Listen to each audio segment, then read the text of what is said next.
সাকিব খান অবশ্যই একজন ভালো অভিনেতা, তবে তাকে কন্ট্রোল করার লোক নেই যে এইটুকু করো, এর বেশি করো না। আমার মনে হয় ওকে গাইড করার মতো একটা লোক দরকার। আচ্ছা, তো এমনিতে তার সাথে আপনার সাথে বা আপনারা দুজন মিলে তো অনেক ছবিতে অভিনয় করেছেন, আমরা দেখেছি দাদিমা, তো আমরা দেখেছি শাকিব খানের আরো অনেক অনেক ছবিতে দেখেছি। তার অভিনয় বা তাকে কেমন দেখেছেন, বা আপনার প্রতি তার শ্রদ্ধাবোধটা কেমন ছিল? আমার ও অত্যন্ত ভদ্র, আর আমি আমি ওর মাঝে একটা শক্তি দেখেছিলাম যে একে যদি একটু কন্ট্রোল করা যায়, ও আজকে যে জায়গায় আছে এখান থেকে অনেক উপরে উঠবে। বেশ কয়েকটা ছবিতে আমি আমি ওকে দেখেছি, খুব ভালো শিল্পী। আপনি যদি কোনো শুটিং সেটে যদি কোনো গল্প মনে থাকে একটু যদি বলতেন, আপনার সাথে শাকিব খান অথবা শাকিব খানের সাথে আপনার।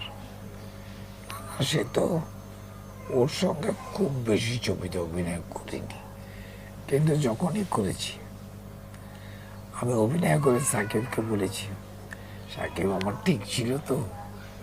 সাকিব বলেছে না না, খুব সুন্দর হয়েছে। আমি কি তুমি আমাকে মুরব্বী ভেবে বলছো? আমি জানি এটা হয়নি। বলে না না, ঠিক আছে, আপনি বয়স হিসাবে যেটা করেছেন এটা ঠিক আছে। আচ্ছা, অনেকের অভিযোগ আছে যে আসলে উনি, আপনি তো বলেই দিচ্ছেন যে গাইডলাইন্সের অভাব, তারপরও অনেকে বলে থাকেন অভিনয় দেখে যে তার অভিনয়ে ঘাটতি রয়েছে, মানে তিনি চাইলে আরো ভালোভাবে অভিনয় করতে পারেন অথবা আর একটু সচেতন হতে পারেন। আমার সেটা হয়নি। আমি বলছি ও খুব ইমোশনাল, সালমান শাহর মতোই। সালমান শাহর মতো। আমার মনে হয় শিল্পী মাত্রেই তাই। ওর একটা জিনিস দেখেছি যে ইমোশনটাকে যদি একটু সে কন্ট্রোল করত, বা এখনো যদি করে, তাহলে ওর মতো নায়ক আরেকজন পাওয়া খুবই দুষ্কর।